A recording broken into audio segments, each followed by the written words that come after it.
I'm Brett. And I'm Alice. And we are the Prosecutors.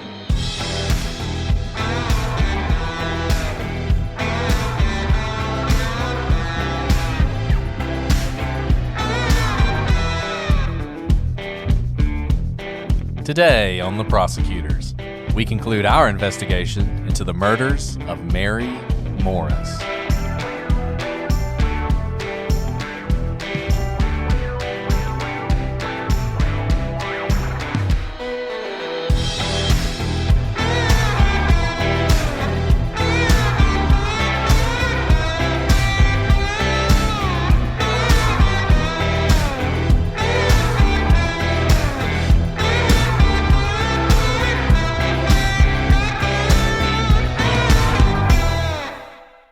Hello, everybody, and welcome to this episode of The Prosecutors. I'm Brett, and I'm joined, as always, with my trophist co-host, Alice. Brett, I don't even know what that means. Okay, so I have to explain that. As you may recall, in an earlier episode, you suggested that people who do not live in the United States should start giving descriptors for you. So that is Norwegian. Oh, thank goodness. I thought I just didn't understand the English language. I'm glad I didn't pretend. Best. I'm glad I didn't pretend to know it. That's my best attempt to pronounce that, trophist. It means, or the word that I'm trying to say, means faithful. So I think that's really nice, right? Aw, thank you, whoever. And yes, shout out to Karine, on Instagram, who is from Oslo and listens to our show, who sent in that suggestion. Thank you, Karen. How so nice. Oslo is absolutely gorgeous. And she'll have to let me know if I actually pronounce that correctly or not. Maybe she could make a rap song clip for it. Mm. That's a shout out to friend of the show Blair for making me laugh and Brett's wife laugh for approximately 45 minutes straight with the rap video clip. If you don't know what we're talking about, go to our Twitter feed because it is well worth the 5 seconds it takes to listen to it. It's really not that funny. I think it's great. You all can listen to it if you want to. I feel like I have a lot of random things to talk about. So if you don't like random things, like hit the 30-second button like 4 times, and then we'll probably be talking about the case. But we had another friend who sent us a story today about a stabbing at Alice's favorite donut chain. And this is true crime at the Dunkin' Donuts. And, I guess somebody went to the Dunkin' Donuts and they had the donut and they were like, this is crap. And they asked for their money back and they wouldn't give them their money back. And so they stabbed the person. That's essentially what happened. I'm pretty sure I've solved this case already. We've talked a lot about hitmen on this show and how difficult it is to do because of the tracing of money.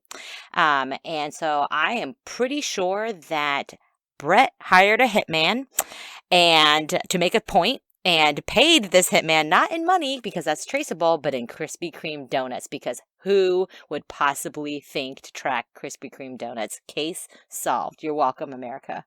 And Oslo. And since Krispy Kreme donuts are free, as we all know, that's a really cheap way to get a hitman. You don't even have to pay for it. To be honest, Brett, can I be honest for a moment? This feud has gone on so long, I kind of forget which side I'm fighting for. Do we even have a Krispy Kreme here? Do we have one? We don't have a Krispy Kreme. I mean, I don't care. We definitely have a Krispy Kreme. Do we? We definitely have a Krispy Kreme. No, we definitely have a Dunkin'.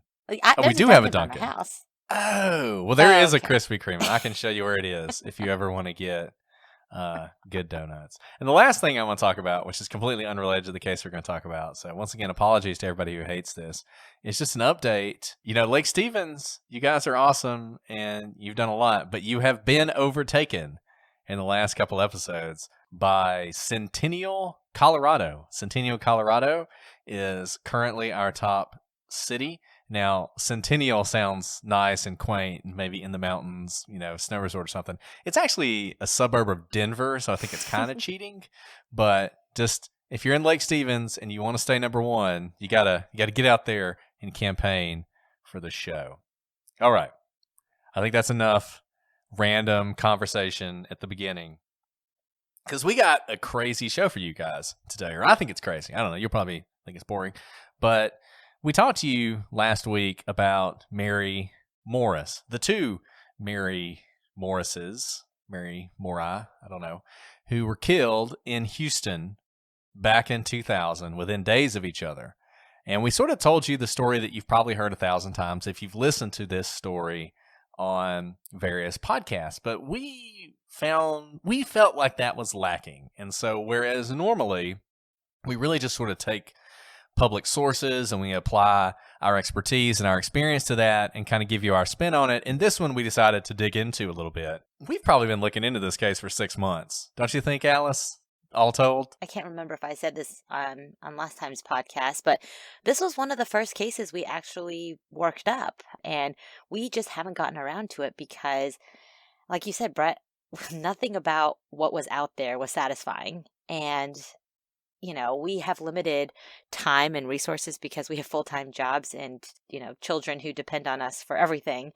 But this was one of those cases that we've talked a lot to each other, and we're like, you know what?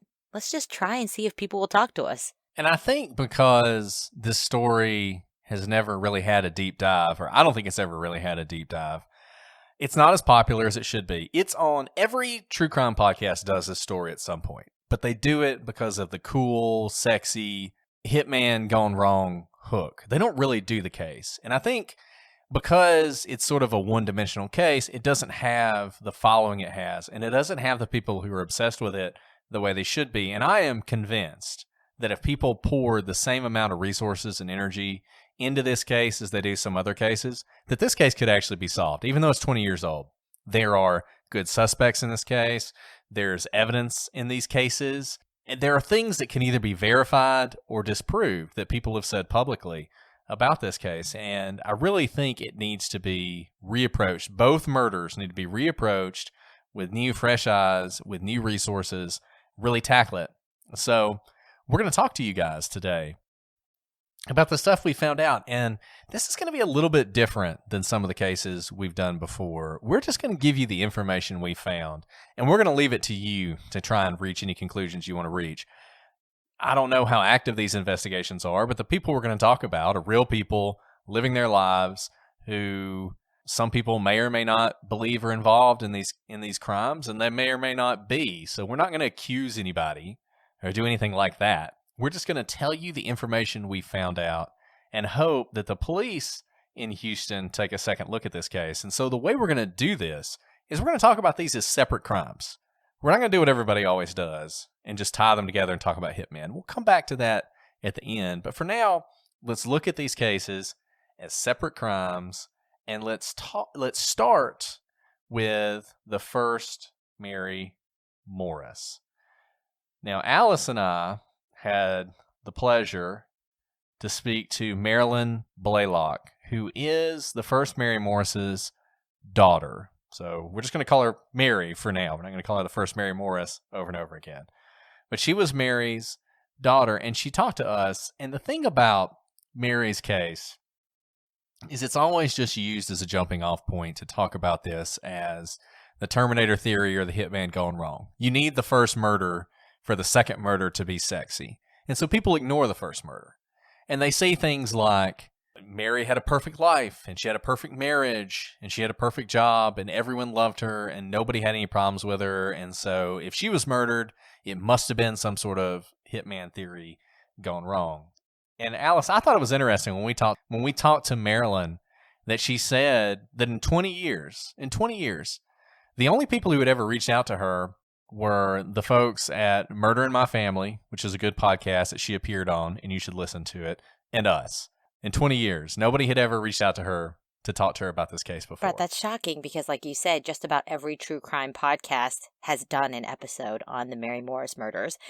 And I will say, we're about to delve into it, but speaking with Marilyn, she had a wealth of knowledge about the case, facts that I don't think the police mean to hold back, but is just not out there because no one's asked the questions.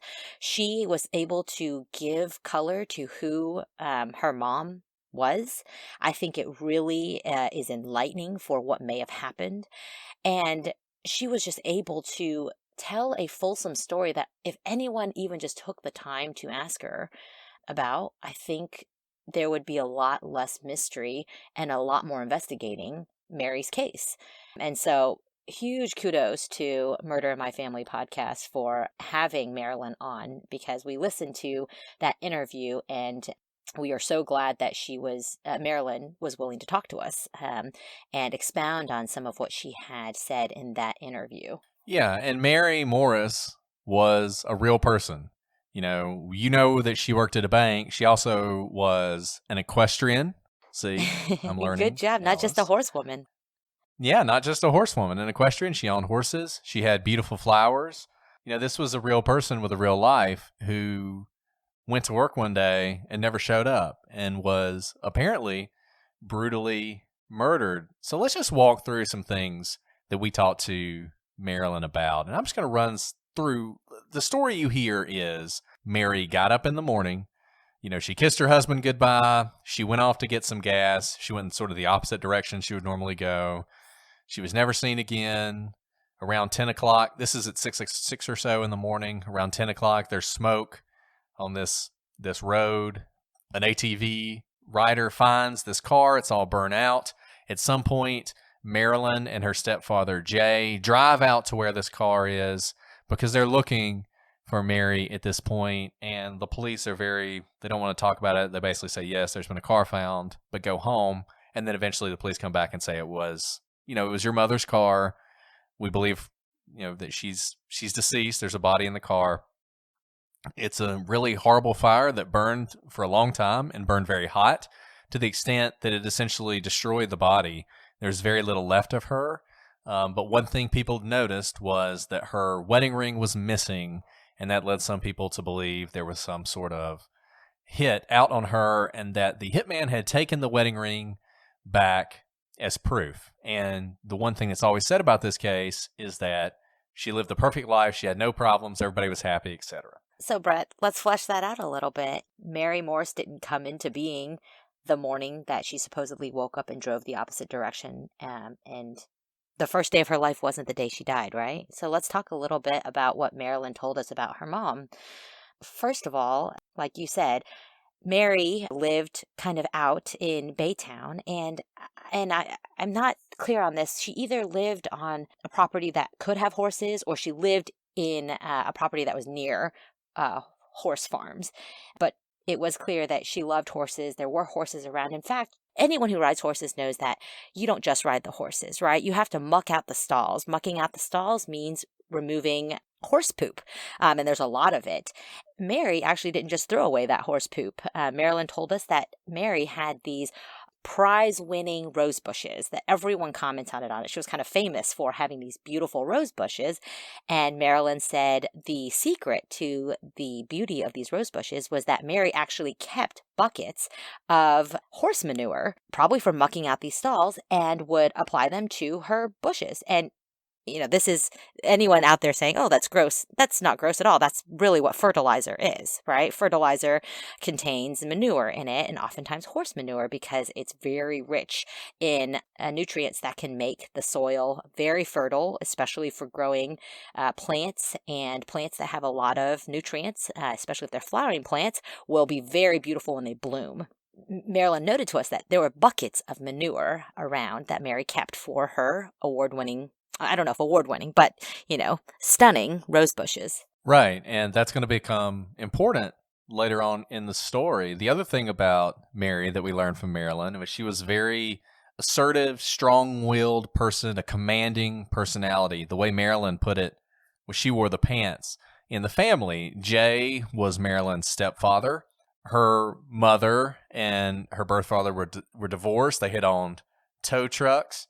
Marilyn told us that sort of a funny story. I mean, I guess it's funny now. I don't know that it was funny at the time, that her birth father occasionally may have, had a girlfriend or two. And I believe at one point, Mary found out about that and drove her wrecker, her tow truck, into the side of her father's car because she was angry about that. So she's, this is not some passive personality. This is not somebody who necessarily would go like a sheep to the slaughter or whatever if she ran into somebody that day. And on that day, it's always presented to us that if she goes left, she goes to work. If she goes right, she goes to the gas station. Marilyn says that's not how it was. There was a gas station near the entrance to the freeway that she would have taken to work. So she had to go that direction. This notion that she went the opposite direction that morning is not true. She would have gone towards the freeway. And then once she reaches that gas station, where her body is eventually found is in the opposite direction from work. So it is in the opposite direction from work, but not necessarily from where she lived. And Brett, just to back up for a moment, to kind of add even a little bit more color to that story of Mary, asserting herself, I think rightfully so, and driving her wrecker into her ex-husband's car to basically say, like, I'm not just going to roll over and let you take advantage of me in this way. We asked Marilyn, exploring this theory of who could possibly do harm to her mom. We asked, was she the type of person? She was a seemingly get along kind of person. She seemed like she had no enemies.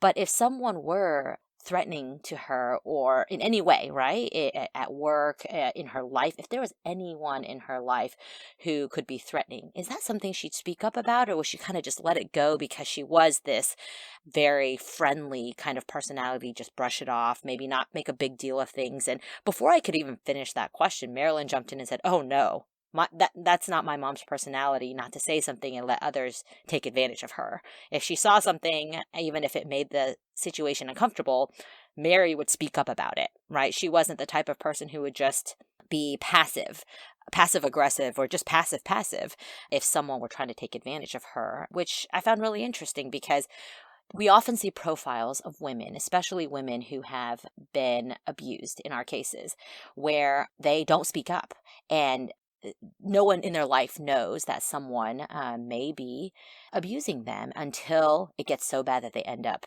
in the hospital or something like that. And so I thought that was just a really interesting view into Mary's personality, that she is assertive. Even though she's a friendly, happy lady, she is not afraid to speak up, especially if someone were imposing on her.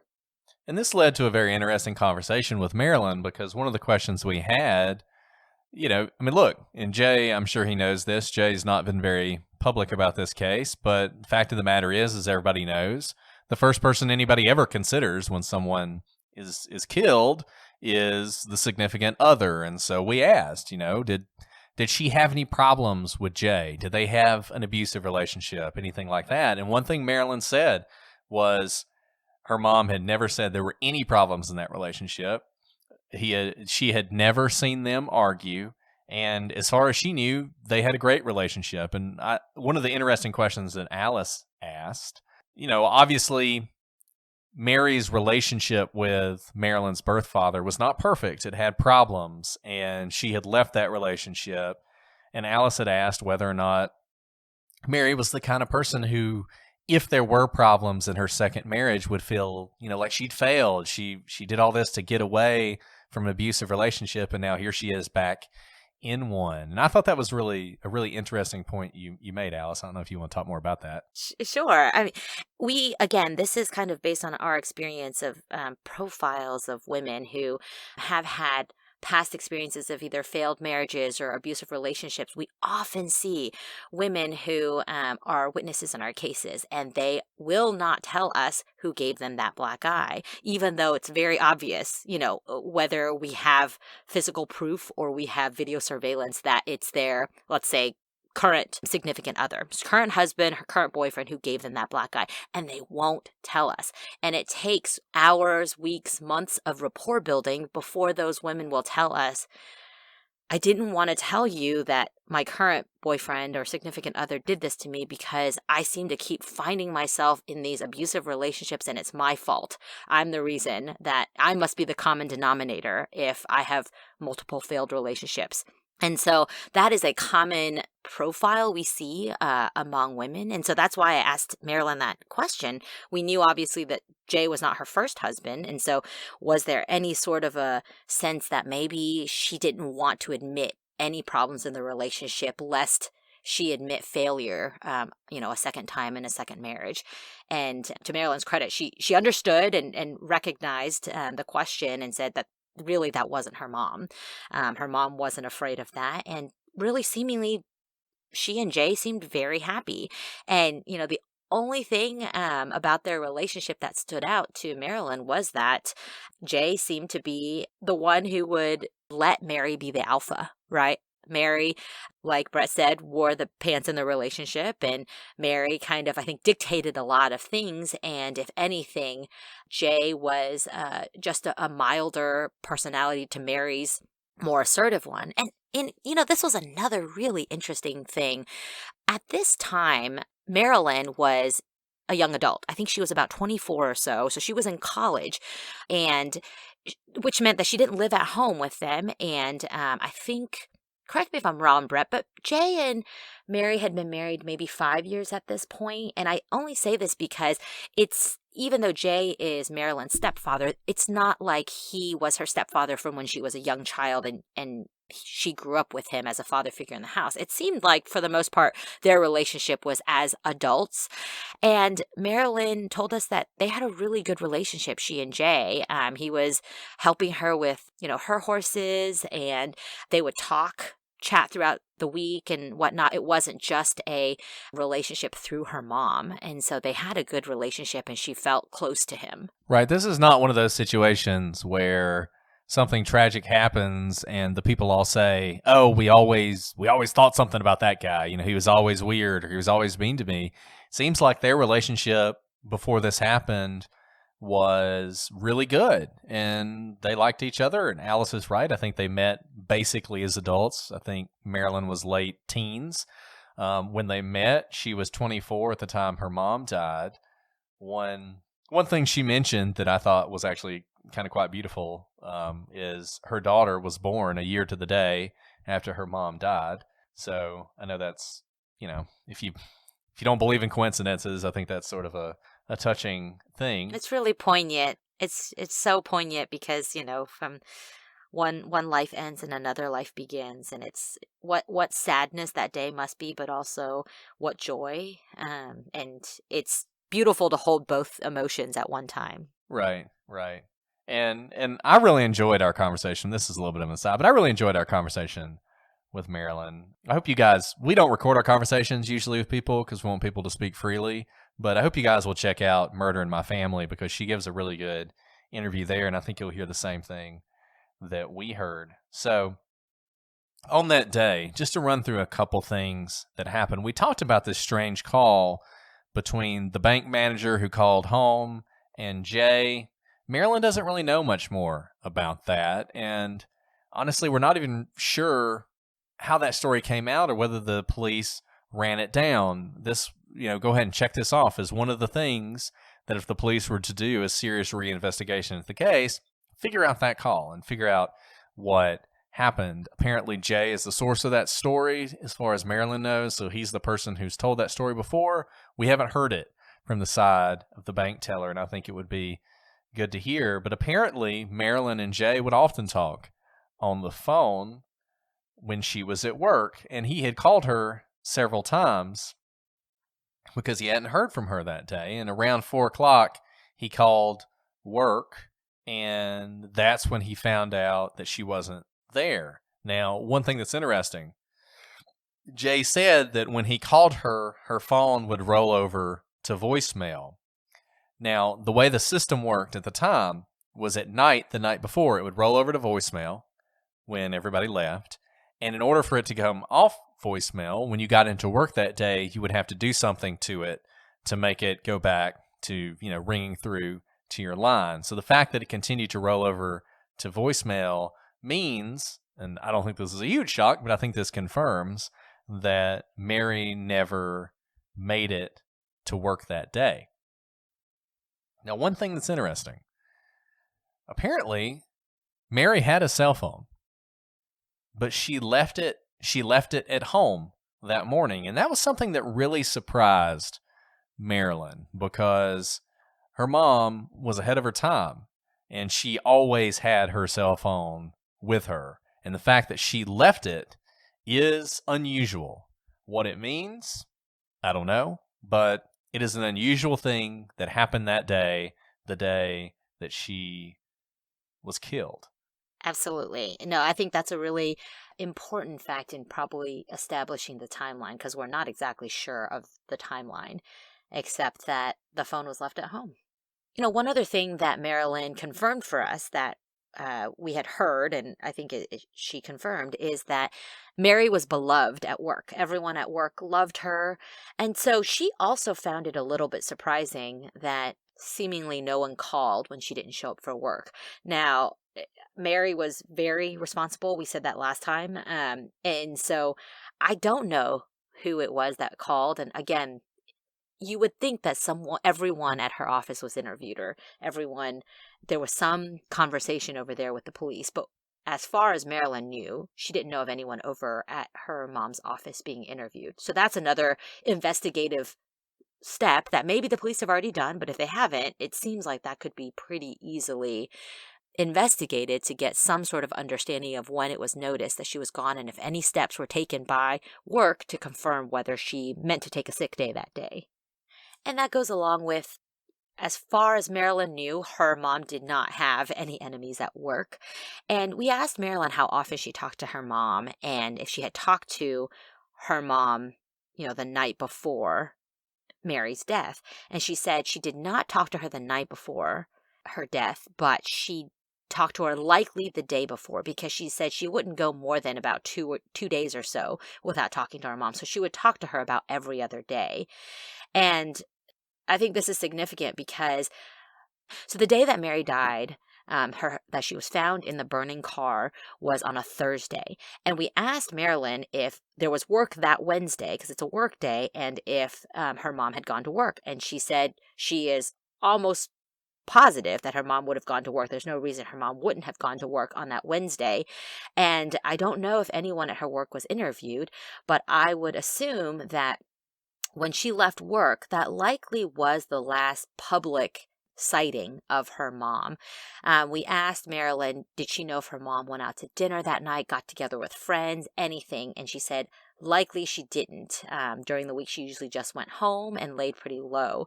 And again, the police may have already interviewed her workplace, but that would be interesting to know when the last confirmed sighting of her mom was. Right, because, this is going to repeat throughout our conversations about both Marys, but so much of the information we know comes from people that you might suspect, or you might think, or at least people the police should look at. And so we don't actually know. The only way we know that Mary got up that morning and left for work is that's what her husband, Jay, told us. Jay may be, as pure as the driven snow, but given the fact that you always want to eliminate, the significant other first, that's one of the first things you want to do when the only person who can tell you a piece of information is the significant other. That's troubling. You would like to know more, but we just don't. It seems like Marilyn and Mary did have a good relationship. They had gone on vacation together recently. Like Alice said, they talked on the phone a lot. Marilyn was in school at the time, and she went to school sort of across town, and she was in a rigorous program where she couldn't miss school. So she was at school that day when this happened, when she got a phone call from Jay essentially saying that he did not know where her mother was.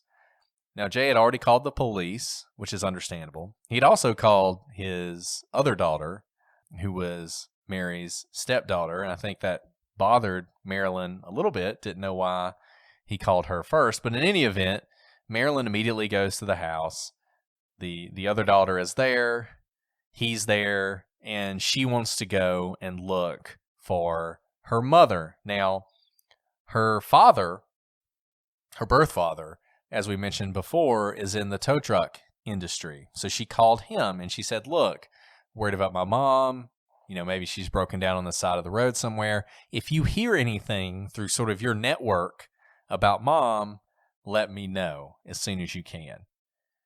And then they sort of head off to see if they can find her mom. The first thing they do is they drive to Houston. They drive in the direction of the bank, which makes sense. Make sure she's not broken down on the side of the road here. And this is the first time where Marilyn starts to feel like maybe Jay is acting unusually. She talks about how if it were her driving, they'd be speeding down the road trying to find her mom, and that Jay took a sort of more lackadaisical, maybe he's just being safe, but he was not as in a big a hurry as she was. So they drove all the way to Houston, and they drove all the way back. They didn't see her mom's car. One thing Marilyn noted was that as soon as she got the call from Jay, she was panicked, right? She knew this was just out of character for her mom, so she didn't even think for a second, well, maybe she's just somewhere, she didn't bring her phone, maybe everything's fine. Marilyn said that as soon as she got the call, and it's not even the end of the workday yet, she said she got in her car and immediately drove in the direction to go help look for her mom. Right. And when she talked to her father had heard that there was a car. I think he'd actually seen it on the news, that there was a car fire, and that it was at the crossroads of Crosby, Lynchburg, and I-10. So that's where this car fire was spotted. And so Marilyn decides, let's go see if we can find this car. Let's see if it's her mother's car. And this time she decides to drive. So she's not gonna putter down the road this time. She's gonna go for it. So they're driving in the direction of this Crosby, Lynchburg, and I-10 crossover. And Marilyn, and she discusses this on the Murder in My Family podcast. Essentially, she knows the area, but she doesn't know it as well as her stepfather knows it. And so she's sort of relying on him to guide her to Crosby, Lynchburg, and I-10. And she talks about how they come to a stop sign. And when she looks left, she can see what looks like an overpass, which she takes to be I-10. And so she's asking her stepfather, is this the way? Do I need to turn left so I can go towards I-10? And he's like, no, you want to go straight. And eventually she sort of relents, and they continue down the road. And sure enough, just down the road, they come to another road that intersects where a police officer is stationed. And they talk to the police officer, and it turns out that the car is down the road, and that is where the car was. Now, here's the interesting thing. Her father and the news station that had reported on this got it wrong. The car wasn't at Crosby, Lynchburg, and I-10. It was at Crosby, Cedar, Bayou. The weird thing about that, her stepfather's supposed to be taking her one place, and he takes her to another place. And the place he takes her, the place he's not supposed to be going, is the place where the car was found. And that's one of those things that I think has always struck Marilyn as unusual. Now, once the police confirmed that that was her mother in that car, they did what they should do. They separated Marilyn and her father. Frankly, both of them are probably suspects at this point. They're both close to the victim. And Brett, we've mentioned this before. If you find a body, it doesn't matter who you are, you're a suspect, right? Right, absolutely. Yeah. And when you not only end up in the vicinity of the body, but you're related to the person, you're going to be even more of a suspect. So it's not surprising that they looked at them. Marilyn was very upset. Her father didn't show a whole lot of emotion. Now, we've talked about this before. People deal with tragedy in different ways. Some people are incredibly emotional. Some people are, basically inconsolable. Other people are very stoic. That's how they handle emotion. So I never think that you should put too much stock into that. Fact of the matter is that her father, for whatever reason you want to attach to this, these are just the facts, moved on pretty quickly. He sold her stuff When they released the car to him, he immediately turned it over to the salvage yard, which, I mean, I don't know. I would probably do the same thing. Somebody gave me the burned out car that my wife was murdered in. But one thing interesting about that car, and Marilyn doesn't know for a fact, but she doesn't think that the car was actually taken into evidence. And so I agree, the car was clearly so burned out that there wasn't much use for it. You couldn't salvage it. But she doesn't think that it was taken in as evidence and maybe thoroughly searched. And that was an interesting note because we asked her about her mom's missing wedding ring.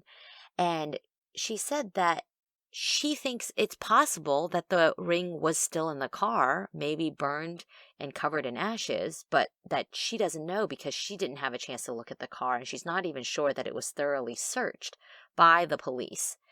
So it's possible that this is not a case of a missing ring, but rather a ring that's just sitting there waiting to be found, but didn't have the opportunity to be discovered because it was signed over so And quickly. I would like to believe that the police searched that car and searched it pretty thoroughly. I would think they would have.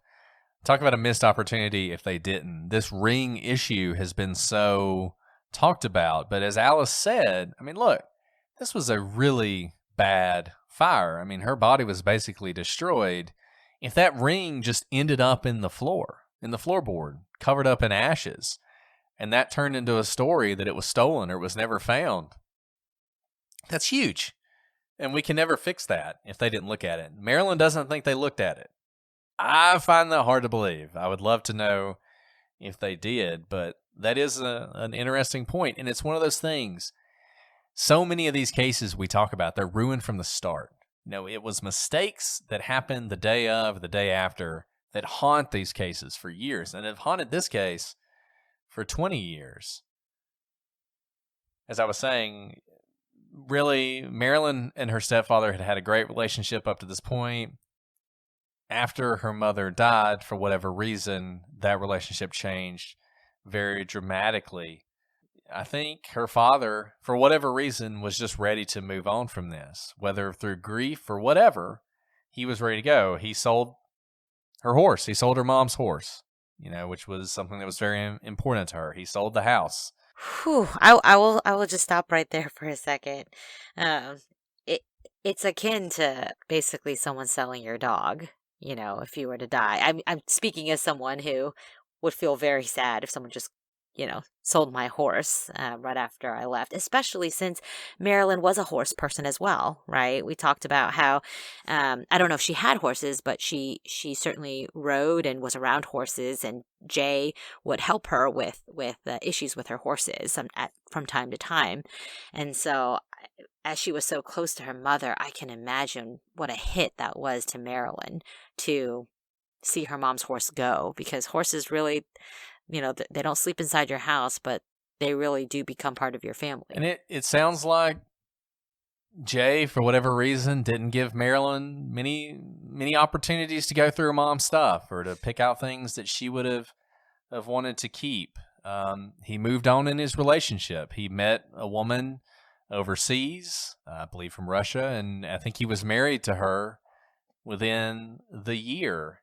And I think Marilyn has only met this lady, or she even met her once when Jay gave her the opportunity to get some of her mom's stuff, and they haven't really talked since. So whatever relationship they had before is pretty much done now. A couple interesting things about that day, and some things that I don't know how public any of this stuff is. But talking to Marilyn, she has some information that I found to be quite striking, and we can only take her word for it. We haven't talked to any of the officers in this case. Yeah, Brett, the most surprising thing that I heard from her, and she seemed surprised that people didn't know, was I wanted to know about the accelerant used on her mom's body. I don't know for a fact that there was an accelerant, but based on how badly her mom was burned, it seems only likely that there was an accelerant used. And she said that the police did not think that it was gasoline because it burned so hot, and gasoline burns too quickly to get hot enough. She says that her mom was so badly melted, essentially, that a very few types of accelerants can reach that high temperature. And she told us that the police thought it was manure that was the accelerant. Because manure burns slowly, you can start fires with cow patties. That's partly why, is they burn very slowly, whereas it's harder to burn, say, straw, because straw burns up right away and doesn't really heat up. And that was fascinating to me because I said, well, where would someone get manure? And that's when Marilyn told us about the buckets of manure that her mom kept for her roses. We don't know if it was in fact manure. And I don't think that information has been out there before. Brett, have you seen out there that it was manure that likely reached those? Yeah, I mean, it was shocking. I mean, I think the two of us just had our jaws dropped and it was silent on the call. Yeah, the police have never released the accelerant. They've always been very quiet about that. Honestly, if it hadn't been 20 years, I might even feel a little weird about saying that. But yeah, according to Marilyn, they think it was manure. And that makes sense. Manure will burn long and it will burn hot. And that's what you needed here. It couldn't be gasoline. It just can't. Gasoline would not do this to a human body. It would need to be something. I thought it was something like oil or, something that burns long and hot. And manure is a really interesting idea. And obviously, when you think about manure, there's only so many people who would have that. Obviously, Mary had access to that. She had a pile of manure, or buckets of manure, as Alice has said. And so you start to wonder who would have access to that. And you kind of come back to the same people we've been talking about. You think about Marilyn, you think about Jay, you think about people who would know about that. Now, one other person you might think about is Mary herself. And this led to the second thing that we talked to Marilyn about, that when we first heard it, we're quite shocked about it. And as we mentioned to you in the last episode, we have talked to a person, a detective, who has been looking into this sort of on their own, completely just because they're interested in the case. And they have connections in Harris County. And the detectives one of the detectives in the cold case unit who's worked this case told this person that he believed this was suicide, that Mary had actually killed herself and started the fire that burned her body. That our detective friend who told us this thought that was the most absurd thing he'd ever heard. So did Marilyn. Marilyn thought that was crazy. The statement that the detective made was that Mary had cancer, that she had discovered she had cancer, and she decided to commit suicide. Now, once again, if she had cancer, and the detectives know that, that's something that can be proved one way or the other. It doesn't necessarily mean she killed herself. I find it almost impossible to believe that someone would kill themselves by burning themselves alive, but that apparently is what at least one detective in the cold case unit believes. And, we asked Marilyn, did her mom have any health issues? And she said, absolutely not. And we asked, is it possible that she just didn't want to burden Marilyn, who was in school, with a diagnosis for a terminal illness? And Marilyn said, absolutely not. They were so close. Her mom wouldn't have shied away from telling her if that was in fact the case. And in any event, there would be medical records to back up something like a cancer diagnosis. And she said she's never heard of anything like that. Nothing like that has come to light. And Marilyn, with her professional background, recognizes that oftentimes people who commit suicide, those around them didn't see it coming. And she says, of course, anyone, could be in that category. But she says, as well as I knew my mom, I truly do not think she is capable of suicide. And that's coming from, the person that was probably closest to her.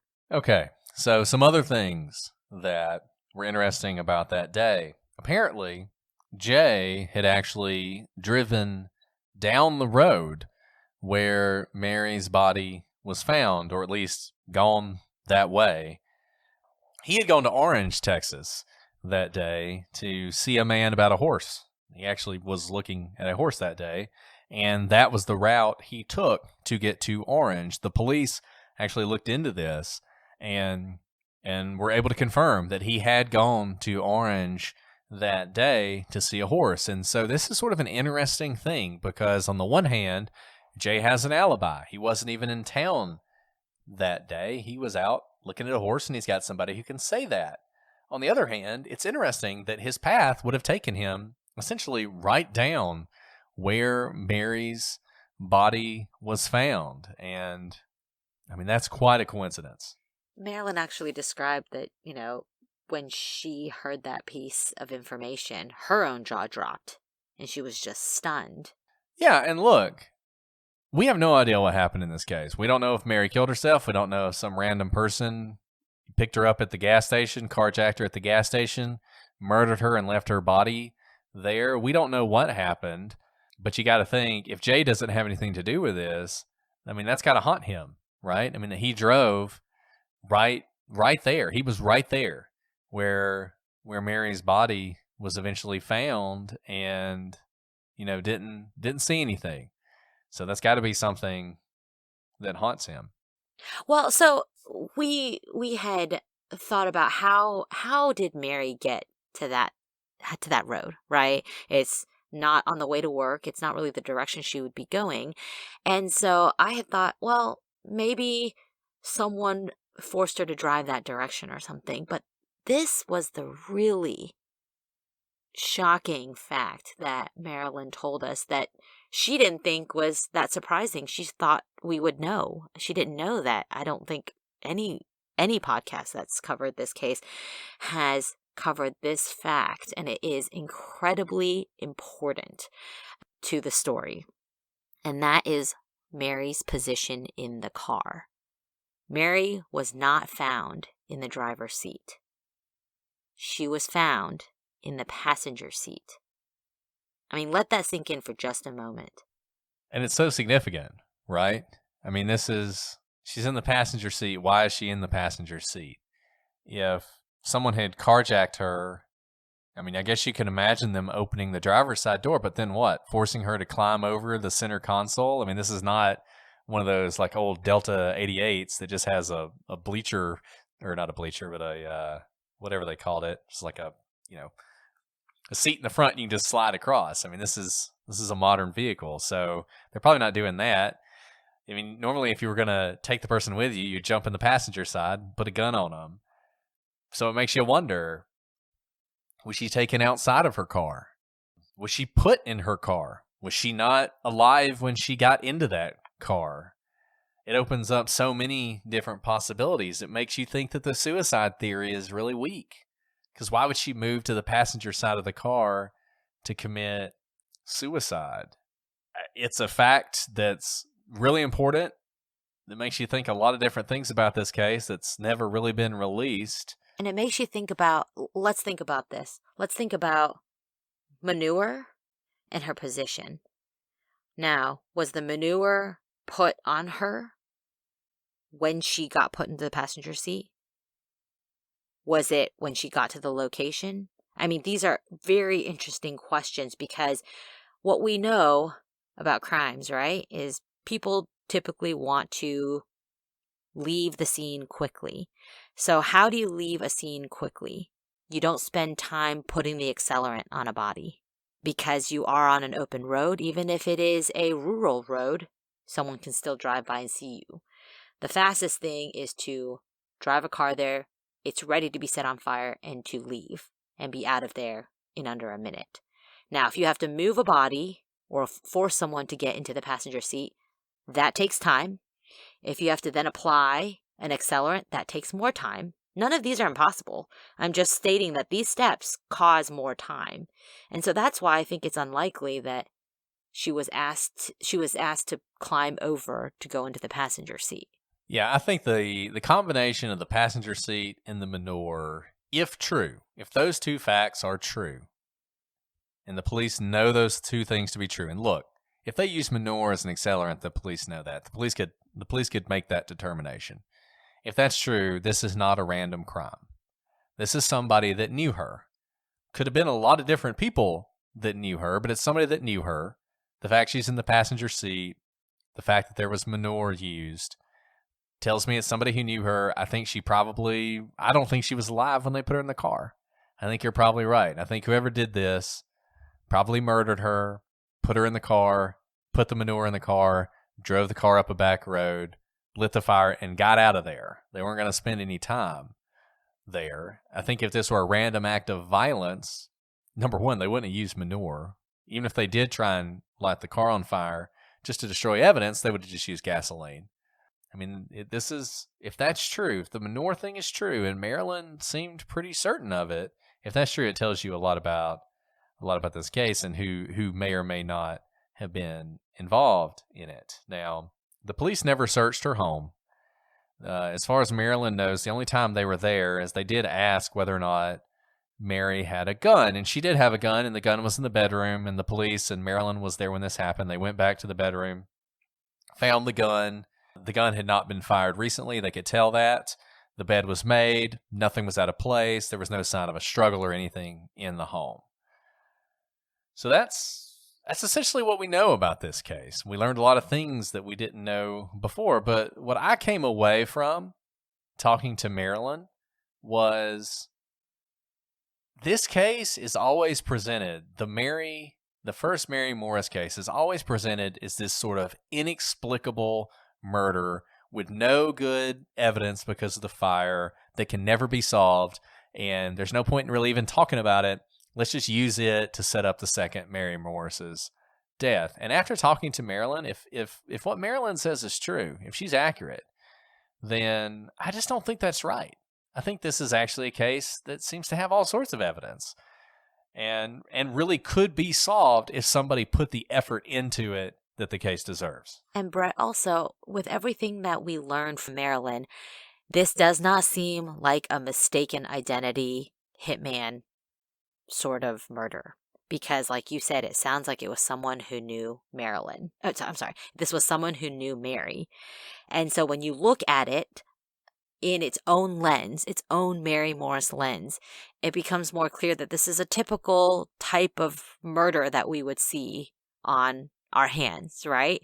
It's only when you tie it to the second Mary Morris that it becomes a sensational story. But when you look at it alone, the facts are there. This is a solvable case. Now, it was interesting. We asked Marilyn whether or not she thought there was a possibility of the hitman and all that other stuff. And though she generally does not think so and says the police don't think so either, she did note how when she first saw the second Mary Morris on television, she didn't look at her closely, and she literally thought they were talking about her mother's death.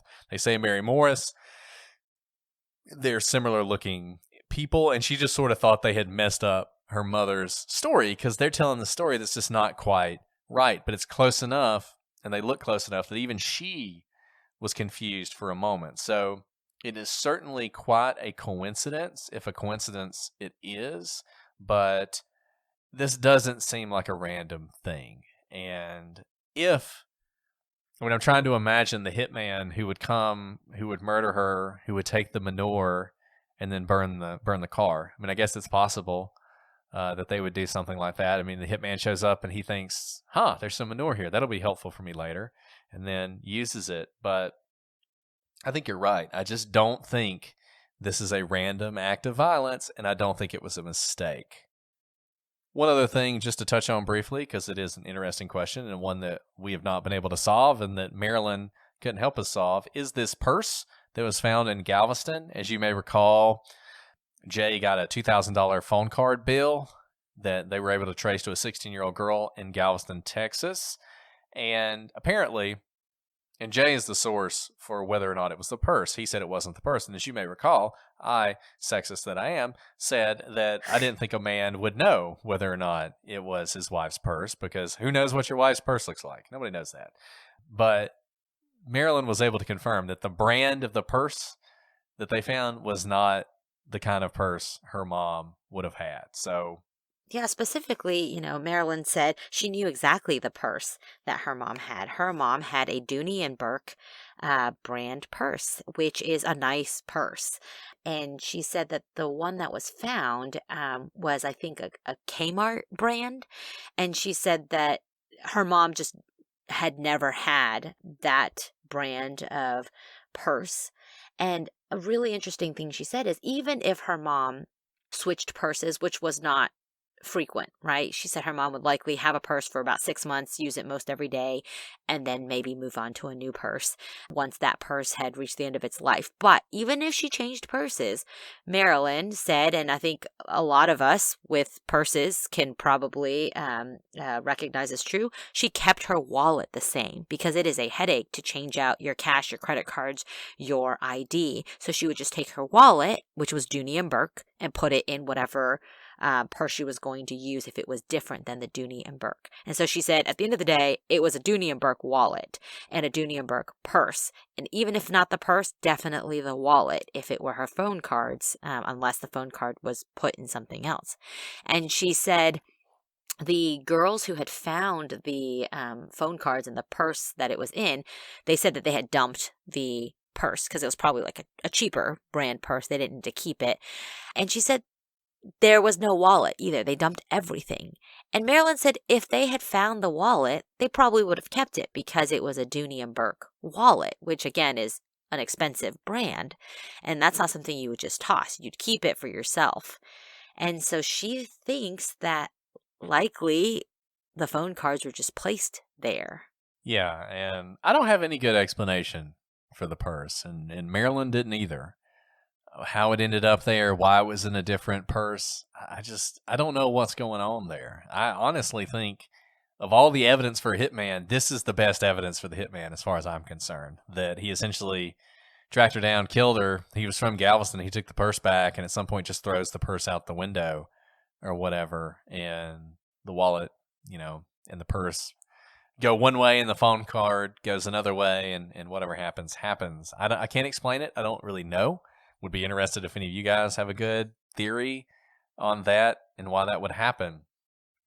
But that really is the story of the first Mary Morris's death. A lot of things are true. One reason this will be a difficult case. This is basically a no-body case. I mean, we have the body. We know that she was there. We know that she was murdered, but we just don't have any of the forensic evidence you would normally have in a murder. Often the body is just a huge source of evidence. You can learn so much from the body, and we don't have that here. But we do have a lot of other evidence, and it would be nice if the police would take a second look at this case, a second run at this case. I feel like the second Mary Morris, and we're going to talk about her next time, she gets all the focus, and that's fine. I don't want her not to get focus. She deserves justice too, but the first Mary Morris has never really gotten that focus, and I'm hopeful that people will reconsider this case, and they'll take a second look at it, and they'll take a second look, in particular, at the first Mary Morris's death, and see if they can come up with some more stuff, some more evidence, and maybe bring closure to Marilyn and her family. So we're going to stop there on the first Mary Morris. Next time, we're going to talk about the second Mary Morris, and we've got so much more to discuss. We've talked, as we said before, those of you who know this story know that Dwayne becomes a very important person. He's the focus of the Unsolved Mysteries episode, and a lot of true crime podcasts that talk about this. We talked to Dwayne.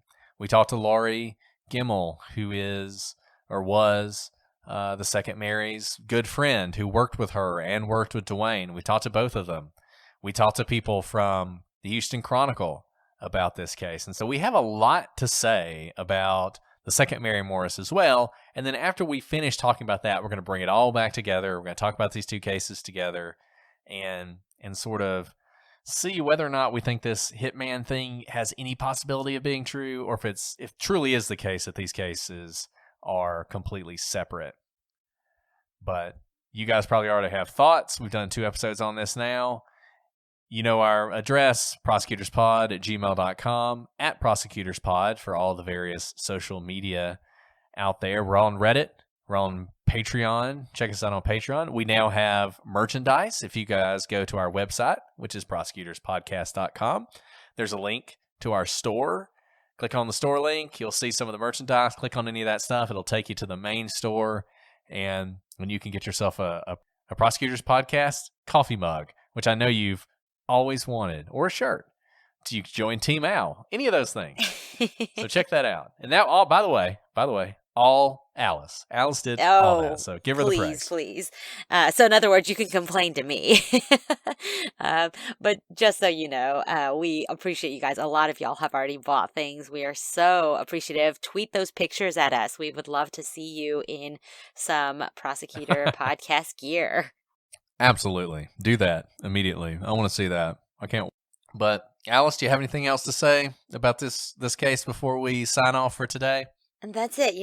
We said that this was going to be kind of a different presentation, but I think it's been really important to put out there facts that are important about this first Mary Morris case that has not previously been discussed, because I think it really has been brushed to the side. And so we hope we've been able to give you the tools. Now you guys be the detectives, connect those dots, and let us know your theories. And I just got to say, we got one more episode on Mary Morris, and those of you who are all about trials and that stuff, the next case we're going to do, you're going to love it. So if you don't love Mary Morris, endure it for one more episode, and then we'll be in the middle of a lot of legalese, and those of you who love that stuff, the next case is for you. Next time, we'll finish up Mary Morris. Sorry, I lied to you in the beginning when I said we're going to finish up today. We'll finish it up next time. But until then, I'm Brett. And I'm Alice. And we are the Prosecutors.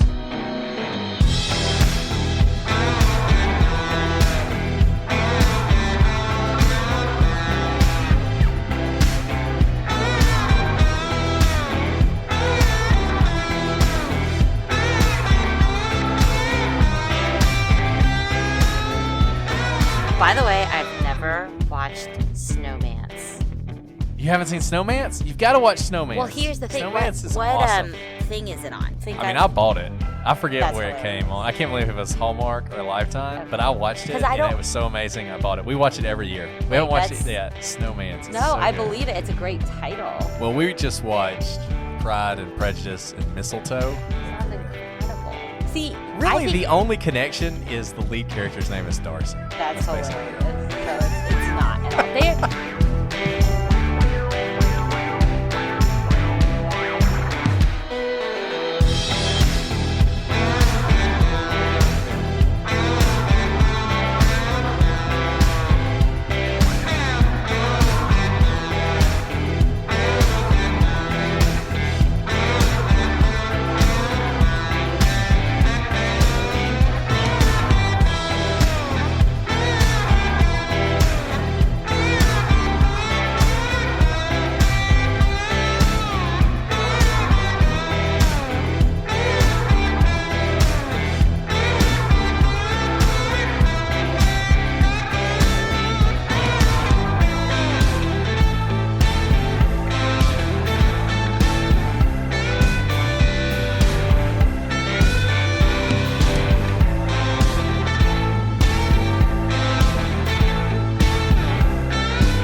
It's kind of. Do you find that Christmas movie titles are kind of like porn titles?